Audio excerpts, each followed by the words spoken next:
Reasoning के थोड़े कम दिए थे मैंने, क्योंकि रीजनिंग में मार्क्स आ जाते थे पहले, मतलब मैंने ऐसे चैप्टर वाइज करा था, फिर उसके बाद मैंने मॉक देने शुरू करे थे तो बहुत अच्छा बना था। और जीके के भी मैंने सेक्शनल दिए पर थोड़े कम दिए, तो उसमें मार्क्स, जीके तो कितनी भी कर लो वो तो कम ही है, याद ही नहीं होती थी। बस उसका एक ही सॉल्यूशन था, जितना रट्टा मार सको उतना मारो, बस एक ही था। आप खुश हो ना, मतलब ऐसा तो नहीं है ना कि मेंटोरशिप से कोई ऐसी गिला शिकवा तो नहीं है कि भाई मेंटोरशिप वाले बच्चे से मैं पहले ही पूछ लेती हूँ। नहीं मैम, कोई भी नहीं। इवन कहते हैं कि सिर्फ लिंक्स पकड़ा देती है, कुछ देती वेती नहीं है, ध्यान नहीं देती है। सो मुझे थोड़ा बुरा लगता है इस चीज का कि भाई इतनी तो कोशिश करते हैं हम, तभी तो टॉपर्स आ जाते हैं हमारे पास। आई थिंक मुझे ऐसे लगता है, अगर मैम आपको वीडियोस दे रही हैं तो उनका सिर्फ ये मोटिव नहीं है कि आप वीडियो देख के उसको इग्नोर करो, उसके नोट्स बनाओ, उसको बार बार रिपीट पे लर्न करते रहो नोट्स को। ये नहीं कि बार बार आपने वीडियो देख ली, हाँ ओके, इससे तो हमारे मार्क्स ही नहीं बढ़ रहे। आपको उसको बार बार लर्न करना पड़ेगा, आपको नोट्स बनाने पड़ेंगे, तभी वो बेनिफिशियल है। अदरवाइज आप एक बार देख के इग्नोर कर दोगे तो ह्यूमन माइंड ही यही है कि अगर आप उसको लर्न नहीं करोगे बार बार तो आपके माइंड से स्किप करेंगी चीजें।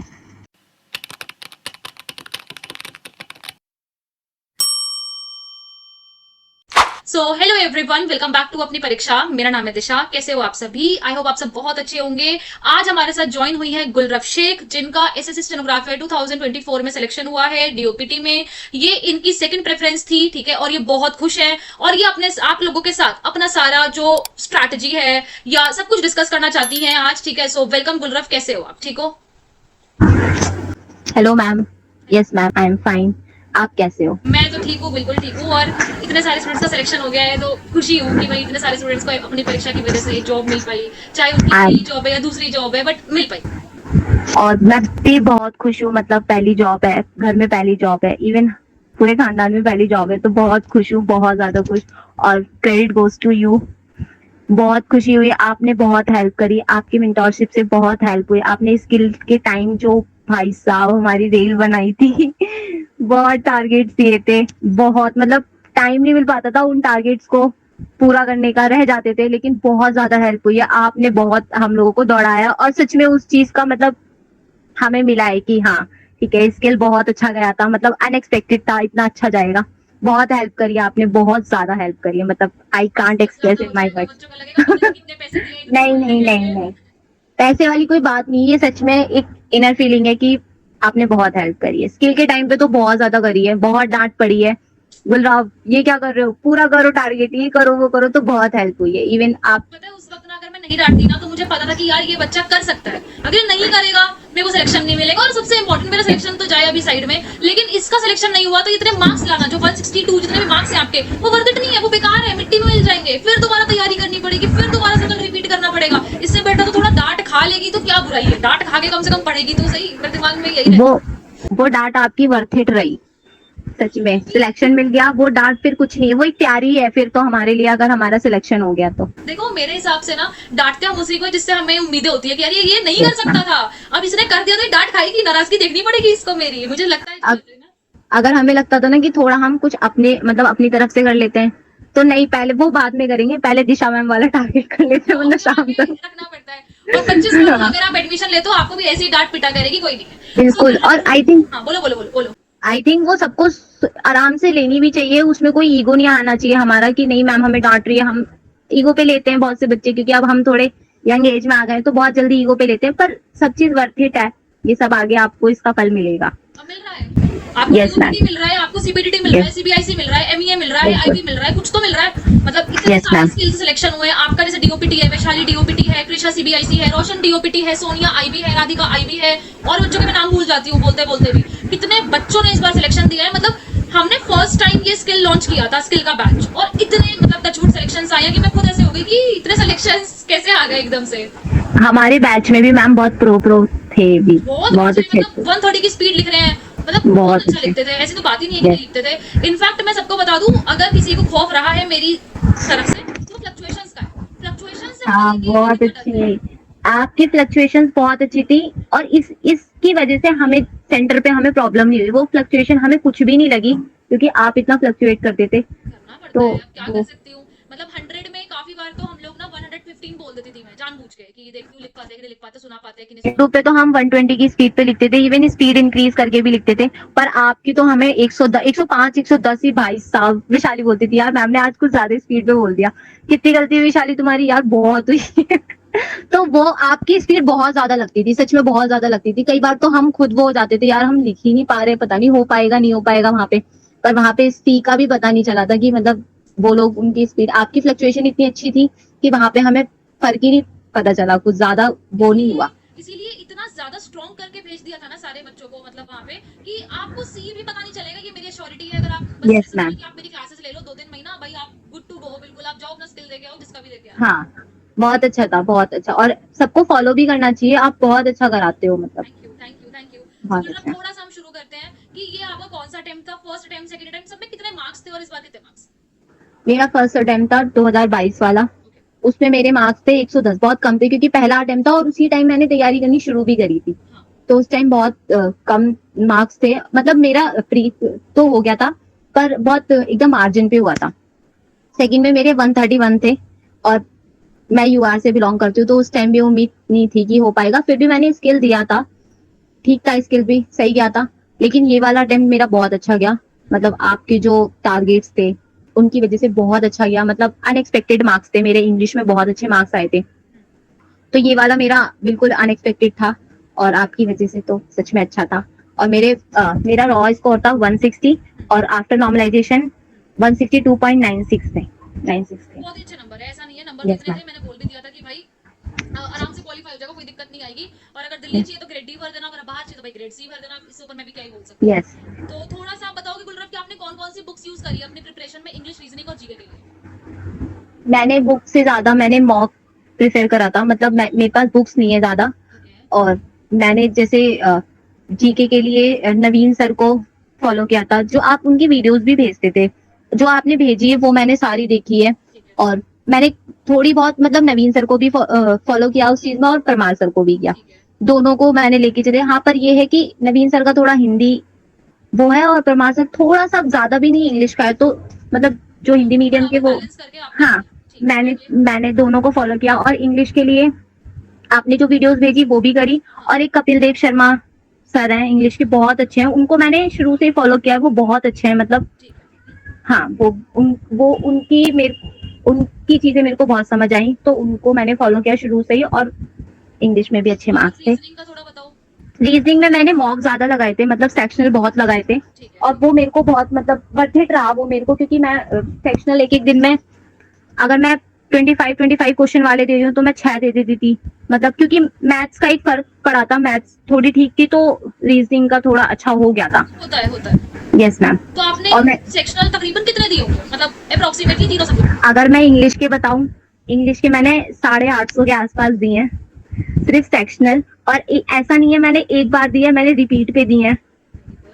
यस मैम, तो मैंने 850 दिए, मेरे पास है भी उस चीज का प्रूफ, और रीजनिंग के थोड़े कम दिए थे मैंने, क्योंकि रीजनिंग में मार्क्स आ जाते थे पहले, मतलब मैंने ऐसे चैप्टर वाइज करा था, फिर उसके बाद मैंने मॉक देने शुरू करे थे तो बहुत अच्छा बना था, और जीके के भी मैंने सेक्शनल दिए पर थोड़े कम दिए, तो उसमें मार्क्स, जीके तो कितनी भी कर लो वो तो कम ही है, याद ही नहीं होती थी, बस उसका एक ही सॉल्यूशन था, जितना रट्टा मार सको उतना मारो, बस एक ही तो था। आप खुश हो ना, मतलब ऐसा तो नहीं है ना कि मेंटोरशिप से कोई ऐसी गिला शिकवा तो नहीं है कि भाई मेंटोरशिप वाले बच्चे से मैं पहले ही पूछ लेती हूँ?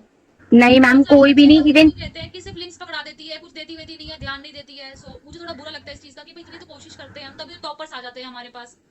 आई थिंक मुझे ऐसा लगता है, अगर मैम आपको वीडियोस दे रही हैं तो उनका सिर्फ ये मोटिव नहीं है कि आप वीडियो देख के उसको इग्नोर करो, उसके नोट्स बनाओ, उसको बार बार रिपीट पे लर्न करते रहो नोट्स को, ये नहीं कि बार बार आपने वीडियो देख ली, हाँ ओके इससे तो हमारे मार्क्स ही नहीं बढ़ रहे, आपको उसको बार बार लर्न करना पड़ेगा, आपको नोट्स बनाने पड़ेंगे, तभी वो बेनिफिशियल है, अदरवाइज आप एक बार देख के इग्नोर कर दोगे, तो ह्यूमन माइंड ही यही है कि अगर आप उसको लर्न नहीं करोगे बार बार तो आपके माइंड से स्किप करेंगी चीजें।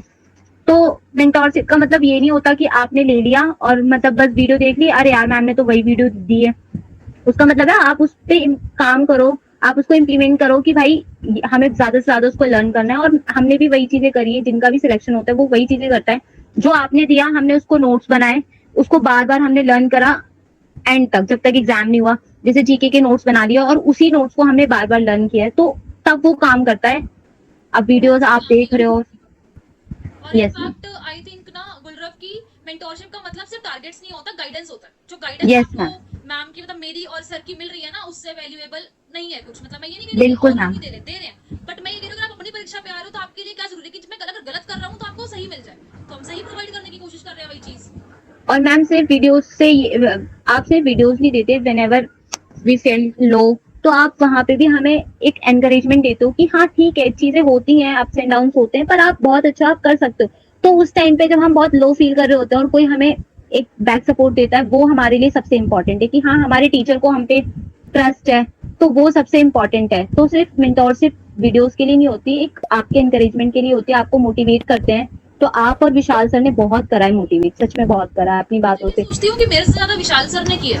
Yes ma'am. बैकबोन ऑफ अपनी परीक्षा में, तो तब भी आप लोगों के सामने तो डांट पीट के निकल जाती हूँ कि भाई डांट भी देती थी कितनी बार, तो मैंने डांटा है बच्चों को, बाद में रेगरेट भी किया यार ज्यादा नहीं डांटी, आज ज्यादा डांट दिया, आज तो इतना नहीं डांटना था। फिर बाद में वो आते थे पोलाइटली कि भाई सारी चीजों को बहुत सॉफ्ट स्पोकन है ना, हाँ. तो वो बड़े प्यार से सारी चीजों को फिर संभालते थे, सारी चीजों को, तो अच्छा लगता है। बाकी 24 वाले बैच ने तो नाम रोशन कराई है, मतलब इतने सारे सिलेक्शन हुए, इतने सारे सिलेक्शन हुए, सबसे ज्यादा सिलेक्शन तो डीओपीटी में ही हुआ है। जिसको पूछो कहाँ है डीओपीटी, जिसको पूछो कहाँ हुआ है डीओपीटी। मैंने कहा डीओपीटी में एक अलग ही गैंग बनाएंगे लोग अपनी परीक्षा की, मुझे लगता है जहाँ तक। हाँ डीओपीटी में बहुत सारे लोगों का हुआ है. बहुत सारे लोगों का हुआ है। तो थोड़ा सा गुलराम आप अपने डेली टाइम टेबल के बारे में बताओगे, आप मतलब डेली कितने बजे उठते थे, क्या पढ़ते थे, कैसे क्या करते थे?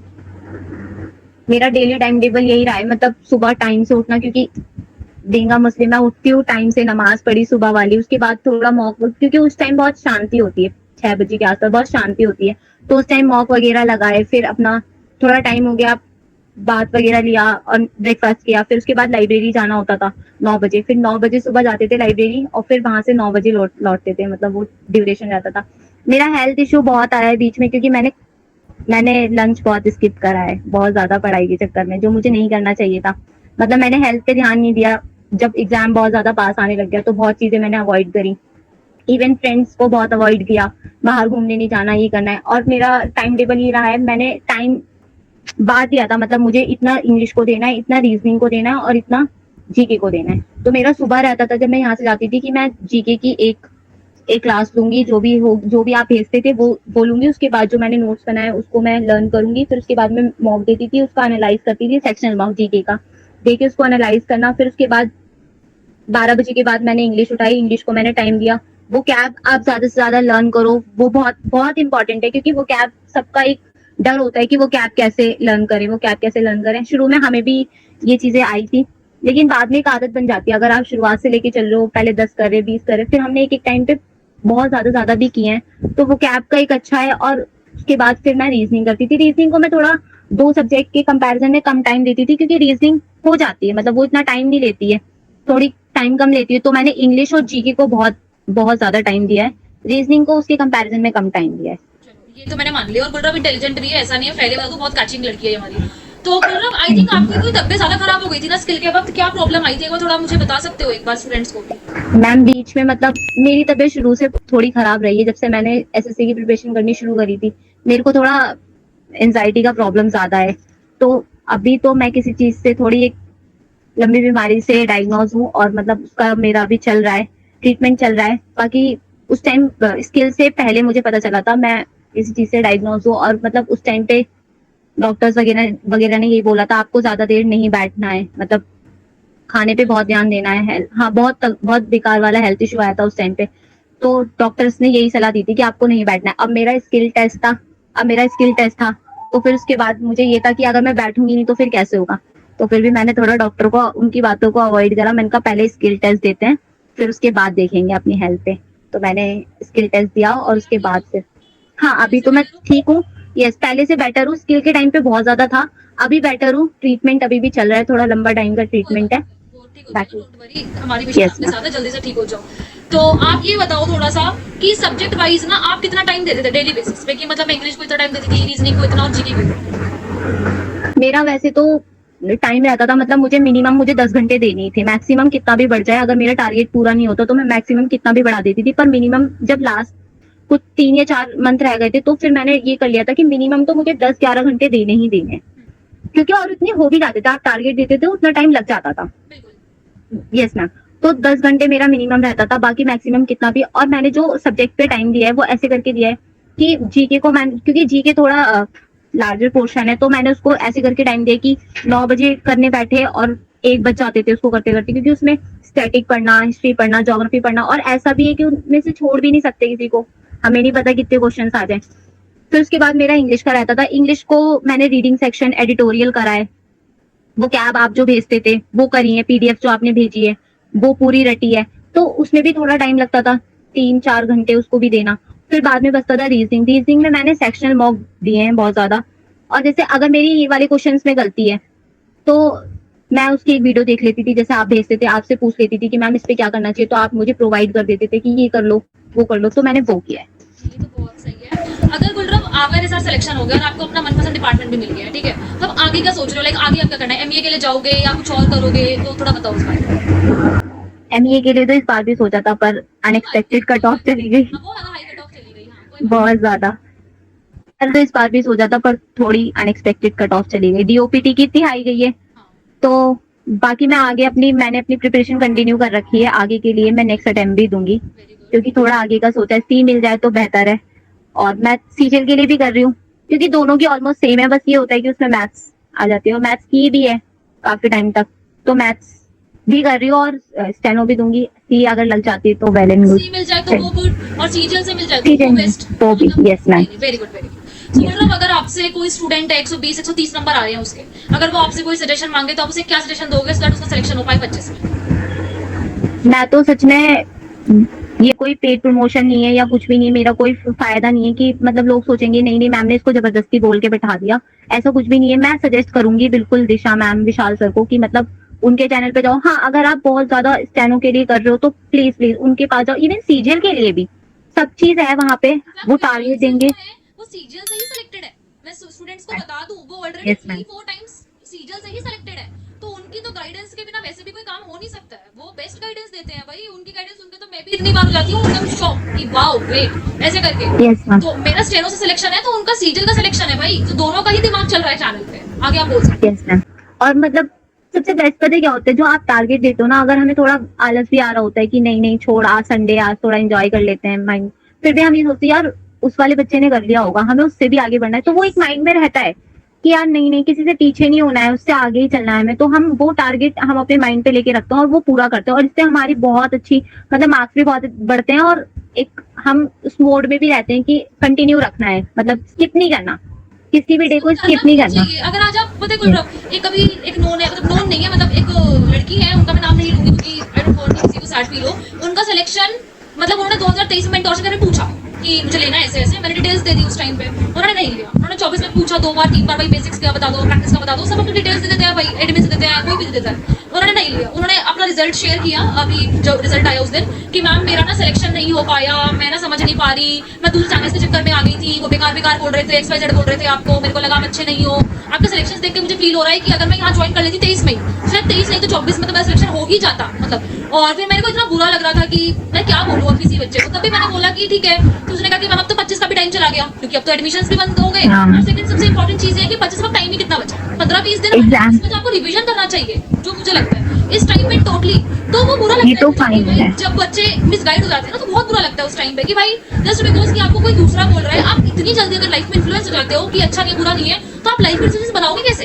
आपको कभी ऑफिस जाना है, 4 लोगों के साथ बैठना है, इतने बड़े बड़े ऑफिसर्स बैठेंगे आपके साथ, तो क्या आप उनके सामने भी ऐसे करोगे? एज एन एस्पिरेंट तो जर्नी फिर भी इजी है, पर अगर आप वर्किंग हो तो वहाँ पे आपको डिसीजन बहुत तुरंत सोच समझ के लेने पड़ते हैं। तो आप उसके लिए तो आप ये सोचो कि अगर आप वो डिसीजंस बना रहे हो ना, तो उससे आपकी लाइफ इंपैक्ट हो रही है, मतलब पूरी प्रोफेशनल लाइफ इंपैक्ट हो रही है। यस मैम, मतलब बच्चे बहुत जल्दी इन्फ्लुएंस हो जाते हैं किसी की भी बातों में। अगर कोई चैनल ही बोल रहा है ना, अच्छा वो मैम ऐसी है, वो मैम ऐसी, हाँ ठीक है होंगी, वो ये नहीं देखते कि हम खुद एक बार ट्रायल लेके देखते हैं क्या फायदा होता है क्या नहीं होता है। उनको उससे नहीं है, किसी ने बोल दिया हाँ ओके होंगी वो ऐसी, तो वही चीज है। जिसको खुशी मिल रही है, जैसे गुलरब जैसे लोग हैं जो इंटरव्यू दे के पागल हो रहे हैं कि भाई मेंटोरशिप ले लो ले लो ले लो, अच्छी है, हमारा तो फायदा हुआ है। कुछ बच्चे बोलेंगे कि भाई इवन हमने जब स्किल देने गए थे, हमने सेंटर पे भी बोला था, जब हमसे पूछा कि भाई साइड वाले पूछते ही हैं हाँ। कि आपने कहाँ से करा, आपने फाइनल कहाँ से करा, तो हमने मतलब बोला था, तो फिर कुछ तो जानते भी थे, अच्छा पर वो कुछ बोले नहीं, पता नहीं क्यों नहीं बोले, पर मैंने तो उनको बोला कि नहीं बहुत बेनिफिशियल है, मुझे लगता है कि लेना चाहिए। और मतलब दोनों ही टीचर बहुत अच्छे हैं, बहुत ज्यादा बहुत हार्ड वर्किंग है, और सबको लेना चाहिए। कोई बात वहाँ पे तो बातचीत चल रही वहाँ थी। से बहुत सारे बच्चे आए भी थे, ऐसा नहीं है, बहुत सारे बच्चे कि मैम और मुझे इसी एक बच्चा मिला था, उसने बोला आप बहुत अच्छा कराते हो तो बताओ आप कैसे कैसे, तो मैंने कहा ठीक है फिर अब क्या कर सकते हैं, हर और जगह। इसी बात के चक्कर में हमें डर लग रहा था कि हमारा कैंसिल ना हो जाए इसके क्योंकि बहुत बातें चली थी सेंटर पे। नहीं नहीं नहीं ऐसा नहीं है, अब तो रिजल्ट आ गया, अब तो मस्त हाँ एकदम तो खाओ ऐश करो, और क्या अब तो डीओपीटी जा रहे हो, अब देखो उसमें कौन सी मिनिस्ट्री मिलती, सारी चीजें भाई मुझे अपडेट जरूर देना, आई जस्ट ठीक है मैम, तो भाई श्योर मैं श्योर टच में रहूंगी आप लोगों के, कभी कहीं छोड़ के श्योर। जाने नहीं वाली, एक बार साथ निभाया तो हम निभाते रहेंगे जब तक हो पाएगा, उसकी टेंशन नहीं है, बाकी जाने नहीं देंगे। नहीं नहीं मैं जा भी नहीं रही, मैं हमने आपको बहुत खाया है आई ना सबने मिलके। उस दिन है ना स्किल क्लास में डांटा था, बहुत बच्चों को डांटा था, रुला दिया था बहुत। उस दिन मैंने, उस दिन है ना मैं खुद भी उसके यस मैम। इतना क्यों डांटा इन बच्चों को, इनकी क्या गलती थी, सिर्फ इतनी सी गलती थी कि होमवर्क करके नहीं आई सिर्फ, और होमवर्क के लिए इतना डांट दिया था। उसके बाद से कभी होमवर्क रहा भी नहीं फिर हमें उस दिन नहीं, उस दिन है ना मुझे गुस्सा इस बात का आ रहा था कि परफॉर्मेंस नहीं आ रही है, मतलब टूट फूट के पढ़ रहे हैं, आई एम मिस्टर चेयरमैन अटक जाते हैं, पढ़ नहीं रहे हैं, मैंने कहा ये होमवर्क नहीं करते हैं क्या, इनको इतना होमवर्क समझाती हूँ, इतना इनको circular magazine, progressive, general matter, editorial, ये वो ढिमका फलाना सब दे दिया कि भाई अब तो कर लो, सब। अब तो कर दो, अब नहीं करना तुम लोगों को, तो गुस्सा तो जब शुरू शुरू में आपकी मेंटोरशिप ली थी ना स्किल के लिए तो प्रोग्रेसिव बहुत टफ लगती थी, फिर तो इतनी अच्छी आदत बनी प्रोग्रेसिव करने की, फिर तो कैलाश चंद्र तो हमें लगता था यार ये बोर हो चुके हैं, एक ही चीज बार बार आती है, मिस्टर चेयरमैन ये वो, फिर हम प्रोग्रेसिव ही करते थे। उल्टा मैंने तो आप लोगों का, आपका, राधिका का, वैशाली, कृषा की, आप सिर्फ प्रोग्रेसिव ही पढ़ोगी, यस मैम। पढ़ना ही नहीं आपको सिर्फ कैलाश मैगजीन, आप प्रोग्रेसिव ही यस पढ़ोगी, मैम। तो वो भी बढ़िया रहता है, अब 25 वाले स्किल वाले बच्चे भी हैं, वो भी अच्छा कर रहे हैं, लेट्स होप अच्छा कर ले। सो गुलराम लास्ट में अगर आपको रिवीजन के लिए कुछ टिप्स देनी हो बच्चों को तो आप क्या दोगे? रिवीजन के लिए तो मैं इतना ही बोलूंगी कि अब तो 2025 का एग्जाम आ ही चुका है, अब जितना भी हो गया जो हुआ है एटलीस्ट वो ही रिवीजन करो, कुछ भी नया उठाने की जरूरत नहीं है, क्योंकि अब नया उठाने वाला टाइम ही नहीं बचा, पता चला नया उठाने के चक्कर में जो आपने पहले पढ़ा था वो निकल जाए आपके दिमाग से। और रिवीजन यही है कि जो आप वीडियोस भेजते हो उसके नोट्स बनाओ और उसी को रिवाइज करो, क्योंकि वीडियोस बार बार देखना तो पॉसिबल नहीं हो पाता, टाइम टेकिंग टेकिंग भी होता है बहुत ज्यादा, तो आप नोट्स बनाओ उसी के, जो मैम वीडियोस भेजती हैं आपको टारगेट्स देती हैं और उसी को रिवाइज करो, वर्थ इट है, आई थिंक वो बहुत ज्यादा वर्थ इट है। और मॉक लगाओ, सबसे इम्पोर्टेंट है मॉक, जैसे आप भेजते भी हो कुछ, हाँ वो प्रेप के और भी हैं तो वो, हाँ यस मैम, आप ऑलिव कोड दे दो, कोई दिक्कत नहीं है, हाँ तो बहुत अवेलेबल है मार्केट में। जितने भी हमें भेजे थे ना, हमने प्रेप के भी लगाए, उसके भी लगाए, तो हमने मॉक तो भाई बहुत लगाए, फाइनल में बहुत ज्यादा लगाए। मुझे लगता है ना जहाँ तक कि बच्चों को हमें ये भी सिखाना पड़ेगा कि 4 लोगों की बात में ना हो, आपने जिसको फॉलो बिल्कुल। किया है ना सिर्फ उसे ही फॉलो करो, हाँ जी। आपको जहाँ एक्स्ट्रा दिमाग दिखेंगे, मैं ये नहीं कहती आपने मेरी मेंटरशिप लिया, आप सेल्फ स्टडी भी कर रहे हो ना, तो सेल्फ स्टडी को फोकस करो, अगर आपने मेरी मेंटरशिप ली है तो पूरे तरीके से जान लगा दो कि मुझे मैम ने क्या करना है, अगर आपने किसी XYZ की क्लासेस ली है या मेंटरशिप ली है, आप उन पे जान लो, कोई जबरदस्ती नहीं है, लेकिन एक का फोकस करो कि 4 दिमाग ना हमेशा बेकार ही बताएंगे, फिर वो सारी चीजें ना वैसे अब्दलिया बन जाएगी, बेकार खिचड़ी। अभी थोड़ा यूट्यूब का टाइम है तो ऐसा होता है ना, आज किसी और टीचर की वीडियो देख ली, कल किसी और टीचर की वीडियो देख ली, ये हमारा माइंड बहुत डाइवर्ट करते हैं, तो आई थिंक एक पे हमें स्टिक टू रहना पड़ेगा, किसी भी एक टीचर को फॉलो करो जो जिससे आपको समझ आता है और उन्हीं को लेके चलो। आपको एक की वीडियो अच्छी लगती है आप उसी की देखो, जबरदस्ती नहीं Yes, ma'am. और उसकी इन्फॉर्मेशन को फिर मानो, अगर उसने कुछ बताया है तो उसको फॉलो कर लो, अगर वो बोल रही है मॉक देना पड़ेगा, और आप सोच रहे हो मैं तो बस 10 मॉक देके जाऊंगा और मेरा हो जाएगा, तो भाई फिर ये जो गुलरफ के 8 850 से ऊपर के सेक्शनल कहाँ जाएंगे भाई, सिलेक्शन उसका होगा जिसने 10 मॉक दिए, गुलरफ का होगा जिसने 800 से ऊपर सेक्शनल दिए, मतलब सीरियसली गुलरफ वो प्रूफ आप भेजना, मैं ग्रुप में डालूंगी, मैं दिखाना चाहती हूँ बच्चों को कि भाई बच्चे इतने क्रेजी है इस एग्जाम के पीछे कि 800 से ऊपर सेक्शनल दिए, नहीं ये तो बहुत बड़ी बात है। मॉक देना बहुत अच्छा लगता है मुझे, वैसे इंग्लिश के तो बहुत ज्यादा अच्छे लगते हैं, बहुत अच्छे लगते हैं, मतलब मेरे को थोड़ा वीडियो से ज्यादा मैं मॉक, फुल में तो आलस आ जाता है 2 घंटे में, लेकिन सेक्शनल वाले तो बहुत अच्छे और लगते हैं। एनालिसिस कैसे करते थे? एनालिसिस तो बहुत किया है, मतलब एनालिसिस तब ज्यादा होता था पहले जब मार्क्स कम आते थे, जब मार्क्स ज्यादा आते हैं तो रिपीट पे क्वेश्चन होते हैं सेम सेम, अब एक मॉक को हम 2 दिन बाद लगाएंगे 2 महीने पे तो याद हो जाती है चीजें, अब 1-2 क्वेश्चन के एनालिसिस में ज्यादा टाइम लगता नहीं है वैसे, क्योंकि ऑप्शन तो ऐसे एलिमिनेट करते थे जब हम लास्ट में आए, लास्ट मंथ में, क्योंकि इतना आपने इतने दे दिए, इतनी वो कैप्स दे दी तो ऑलमोस्ट सब बहुत अच्छे से याद हो चुका था, तो मॉक लगाने में भी ज्यादा दिक्कत नहीं आती थी। हाँ पर एक डाउट रहता था यार, मॉक में तो ठीक चल रहा है लेकिन एक्चुअल में आएंगे भी नहीं आएंगे, पर एक्चुअल में बहुत अनएक्सपेक्टेड मार्क्स थे और बहुत खुश थे, आई थिंक वो 800 मॉक का कमाल था। मॉक वर्थ इट रही। हाँ एग्जैक्टली। नहीं बहुत अच्छा किया है आपने, so thank you so much Gulrav आज ये इंटरव्यू देने के लिए, ये बहुत जल्दी मतलब मैं स्टूडेंट्स को दिखाऊंगी और बताऊंगी कि भाई इतनी मेहनत करी है स्टूडेंट ने सिलेक्शन लेने के लिए। सो अगर आप लोग ये सोच रहे हो ना स्टूडेंट्स की छोटी मोटी मेहनत में हल्की फुल्की 3-4 घंटे पढ़ लिए, 2 घंटे किसी टेलीग्राम ग्रुप में ड्रामा कर लिया, टाइम पास कर लिया, इंस्टाग्राम चला लिया, व्हाट्सएप चला लिया, कॉल्स उठा ली, दोस्तों के साथ कभी घूमने चले गए, नहीं, दोस्तों से कट ऑफ करना पड़ता है, व्हाट्सएप, इंस्टा, हाँ। ये सब हटाना पड़ता है, डिस्कशन ग्रुप्स टेलीग्राम पे हटाने पड़ते हैं, क्योंकि आजकल ना कहीं पे भी फ्रूटफुल डिस्कशन हो ही नहीं रहा है। ये सच है, आप मानो ना मानो, हर कोई ज्ञान देने के लिए बैठा है, लेकिन डिपेंड करता है कि जो ज्ञान दे रहा है वो कितना पानी में है। उसने खुद नहीं एग्जाम निकाले नहीं निकाले, नहीं तो नहीं एकदम जो 5 अटेम्प्ट दे चुके हैं वो तो आपको सब कुछ सिखा देंगे, फिर नहीं तो ऐसे नहीं होती ना। लाइफ इज ऑल अबाउट कि आपके पास कितने लोगों का एक्सपीरियंस है, वो मायने रखता है। क्योंकि मेरा एक्सपीरियंस सिर्फ मेरा है, लेकिन मेरे पास अगर 1000 बच्चों का एक्सपीरियंस है ना, तो वो ज्यादा मायने रखता है। वही चीज फिर यूट्यूब पे आती है सामने। So thank you Yes, so much Gulrag, आज इंटरव्यू देने के लिए बहुत मजा आया, और सच में बहुत बेनिफिशियल चीज है ना, मुझे भी पता चली है, जो मैं स्टूडेंट्स को बताऊंगी 25 वालों को कि देखो ऐसे ऐसे भी आप ये काम कर सकते हो। सो thank you so much, thank you.